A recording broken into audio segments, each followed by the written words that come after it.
இப்ப வேகத்தை பத்தி நம்ம மாணிக்க வாசகர் என்ன சொல்றாரு? வேகம் கெடுத்தாண்ட வேந்தனடி வெல்க.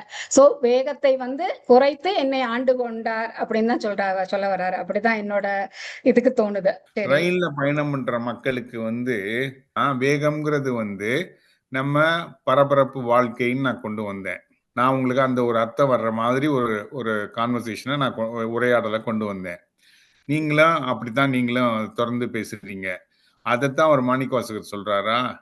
அவர் சொல்ற வேகம் மனவேகம், உயிரின் வேகம். அதை ஆசையை குறைத்து இறைவனடி சேர வேண்டும் நம்ம அப்படின்னு சொல்லி அப்படி கூட எடுத்துக்கலாம். ஆசையை குறைத்துன்னு கூட அந்த மாதிரி வேகத்தை ஆசை கூப்பிட்டு அந்த ஆசை உலகியல் ஆசைகளை விட்டுட்டு நம்ம அவரை நோக்கிய பயணத்தை இது பண்ணணும் அப்படின்னு சொல்லி அப்படி கூட எடுத்துக்கலாம். வேகம் கெடுத்தாண்ட வேந்தனடி வெல்கன்னா அந்த மனதினுடைய வேகத்தையும் உயிருடைய வேகத்தையும் குறைத்து நம்மளை ஆட்கொண்ட இன்பமும் துன்பமும் இல்லானே உள்ளானே. அவருக்கு எதுவும் இல்லாததுனால அவரை இந்த இன்பமோ துன்பமோ எந்த விதத்திலையும் பாதிக்காது. நல்லா சொன்னீங்க.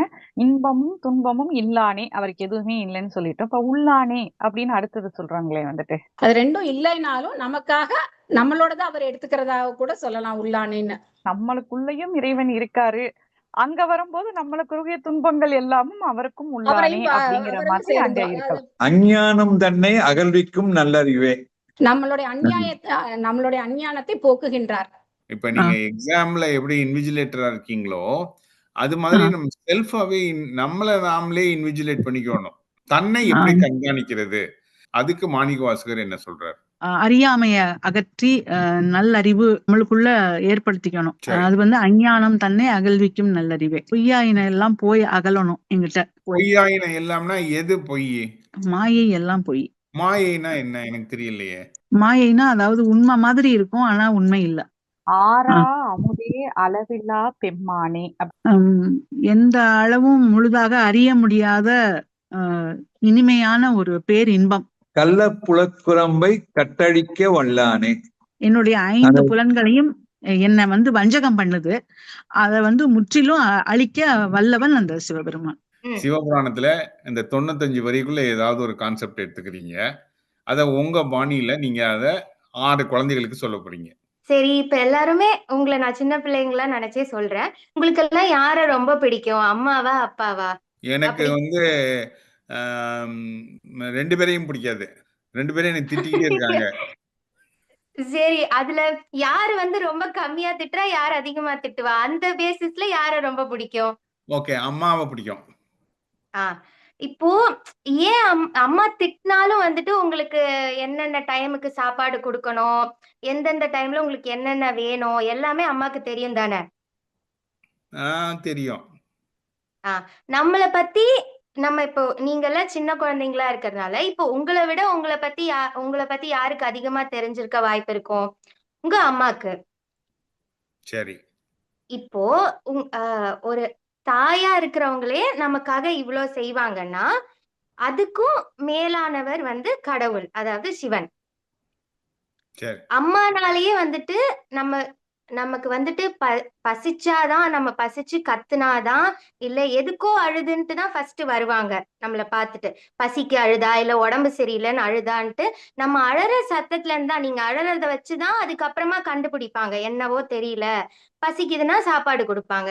ஆனா கடவுளுக்கு கிட்ட நம்ம சில நேரங்கள்ல நம்ம அழக்கூட தேவையில்லை, நம்ம சொல்லக்கூட தேவையில்லை, புரிஞ்சுக்குவாரு. நம்ம மனசுல என்னவோ நமக்கு என்ன தேவையோ அதுக்கேத்த மாதிரி அவர் எல்லாமே கொடுப்பாரு. தாயை விட ரொம்ப தாயிற் சிறந்த தயாவான தத்துவன். அதனாலதான் அவரு எல்லா இடத்துலயும் கடவுளால இருக்க முடியாது அப்படின்றதுனாலதான் எல்லாருக்கும் அந்தந்த டைம் இன்ஸ்டன்டா தேவைப்படும்னு நமக்கு அம்மா அப்பா இவங்களெல்லாம் கொடுத்திருக்காரு. முக்கியமா அம்மாவை கொடுத்தாரு எல்லாருக்கும். சோ அதையும் விட அதிகமானவர், அவரை நோக்கி நம்ம கொஞ்சம் கொஞ்சமா போகணும். இப்ப உங்க மனசு எல்லாமே எந்த கள்ளம் கபடம் இல்லாம சின்ன பிள்ளைகள் குழந்தை தெய்வத்துக்கு சமம்னு அதனாலதான் உங்களை எல்லாம் சொல்றாங்க. நீங்க சின்ன பிள்ளைகளா இருக்கும்போது இந்த உலகத்தோட எந்த தாக்கமும் உங்களுக்கு வந்திருக்காது. அதனால மனசு நல்லா எந்த கெட்ட எண்ணங்கள் எதுவுமே இல்லாம இருக்கும். இந்த மாதிரி ஒரு இருக்கிற ஒரு மனசுலதான் எப்பவுமே கடவுள் வந்து இருப்பாரு. அதனால நீங்க வளர்ந்து பெரிய ஆளா ஆகும் போதும் இதே மாதிரி நல்ல எண்ணங்களோட, யாரையுமே தப்பா எந்த ஒரு குறை சொல்லாமலோ, யாரையுமே தப்பா எதுவும் நினைக்காம ஒரு நல்ல பண்புகளோட இருந்தீங்கன்னா என்னைக்குமே கடவுள் உங்க கூடவே இருப்பாரு. நல்லதக்கா, நல்லா சொன்னீங்கக்கா. நீங்க பாடி கூட காட்டுவீங்களாக்கா? பாடுவேன். பாடி காட்டுங்க சிவபுராணத்தை, ஒரு போர்ஷன். நாயற்கடையாய் கிடந்த அடியேற்கு தாயற் சிறந்த தயாவான தத்துவனே, தாயிற் சிறந்த தயாவான தத்துவனே, மாசற்ற சோதி மலர்ந்த மலர்ச்சுடரே, தேசனே தேனாரமுதே சிவபுரனே, பாசமாம் பற்றறுத்து பாரிக்கும் மாரியனே, நேசருள் புரிந்து நெஞ்சில் வஞ்சம் கெட பேராது நின்ற பெருங்கருணை பேராரே, ஆறாமுதே அளவிலா பெம்மானே, ஓராதாருள்ளத்து ஒளிக்கும் மொழியானே, நீராய் உருக்கியம் ஆருயிராய் நின்றானே, கூர்த்தமை ஞானத்தார் கொண்டுணர்வார் தம் கருத்தின். அப்படி ரொம்ப ஒரு கூர்ந்து ஒரு இப்பா போக போகதான் நமக்கு வந்து தெரியும்ல நிறைய விஷயங்கள். அந்த மாதிரி கூர்மையா நோக்கி கவனிச்சு அதை உணர்ந்துக்கிறதுன்னு நான் நினைக்கிறேன். கூர்த்த மெஞ்ஞானத்தால். மெஞ்ஞானம் என்ன? உயர்ந்த ஞானம். எது உயர்ந்த ஞானம்? ஞானம்னா என்ன? அறிவோட அடுத்த லெவல் ஞானம். அறிவின் முதிர்ச்சி ஞானம்னு சொல்லலாமா? இப்ப நீங்க சிஏ படிக்கிறது அறிவு தானே? ஆமா, அறிவு. அப்ப இவர் சொல்ற அறிவு எது? அதானா? இறைவனை அடைகின்ற அந்த வழிகள், அதுக்கப்புறமா இறை சிந்தனையில இருக்கிறது, கடவுளை பிடிச்சுக்கிறதுக்கான வழிகள். அதாவது எல்லாமே அழியக்கூடியது, அழியாத ஒன்று இருக்குன்னா அது அந்த இறைவன் தான், பர்மனன்ட். மீதி எல்லாமே டெம்பரரி இல்லையா? இப்ப ஒரு ஃபிளைட் இருக்கு, ஃபிளைட்ல வந்து முதல்ல என்ன பண்ணுது, பிளேன் வந்து தரையில ஓடுது. அப்போ ஓடுற போது சக்கரம் தேவைப்படுது. அதுக்கப்புறம் பறக்கிற போது சக்கரம் உள்ளுக்குள்ள போயிடுது.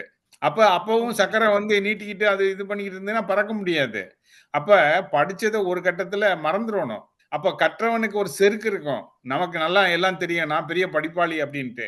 ஆனா அந்த ஒரு இருந்ததுன்னா அப்ப மெஞ்ஞானம் அங்க வர முடியாது. இப்ப வந்து இறைவன் ஒருத்தன் தான் இருக்கிறான், அவன் தான் பர்மனன்ட், அதான் மெஞ்ஞானம். மேல் வந்தருளி நீள்கடல்கள் காட்டி அவர் பக்கமா இழுத்துக்கிறதுக்காக முதல்ல காட்சி கொடுக்கறதுக்கும் அவர் வந்து நேரா உருவமா வந்திருக்காருல்ல, வந்து அவருடைய திருவடிகளை காமிச்சு அவரை ஆட்கொண்டாரு இல்லையா? சோ மாணிக்க வாசகருக்காக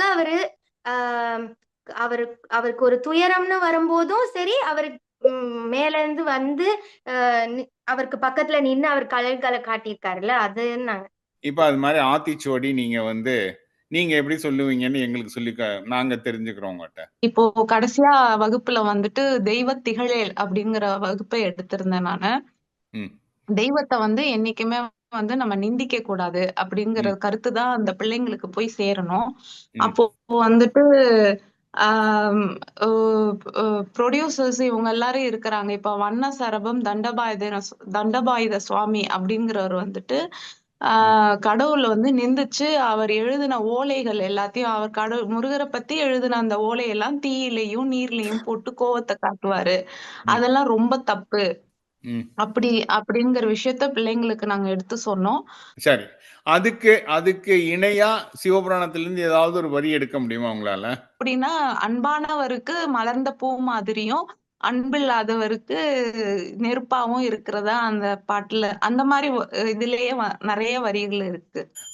அன்புடையவருக்கு அன்புடையவன்கிற மாதிரி வரி என்ன? எங்க? அன்பருக்கு அன்பனே யாவையுமாய் அல்லையுமாய், சோதியனே துன்னிருளே தோன்றா பெருமையனே. ஒளியை கொடுக்கக்கூடியவரும் இருளையும் வந்து அன்பு இல்லாதவர்களுக்கு அந்த கொடுக்குற மாதிரியும் தாய் வயிற்றுல பிறக்காத சிவபெருமானே அப்படிங்கிற அர்த்தம் தான் அது வரிக்கு வரும். நீராய் உருக்கிய நாருயிராய் நின்றானே அப்படிங்கிறார். சிவபெருமான நினைக்கும் போது அவரை நம்ம உண்மையா மனசு அறிஞ்சு நினைக்கும் போது நம்ம கண்கள்ல இருந்து நீர் வரும். அதுதான் நீராய் உருக்கேன் ஆறுயிராய், என்னோட உயிராவே இருக்கிற கடவுள் அப்படிங்குறது. ஆறுயிராய் நின்றானே.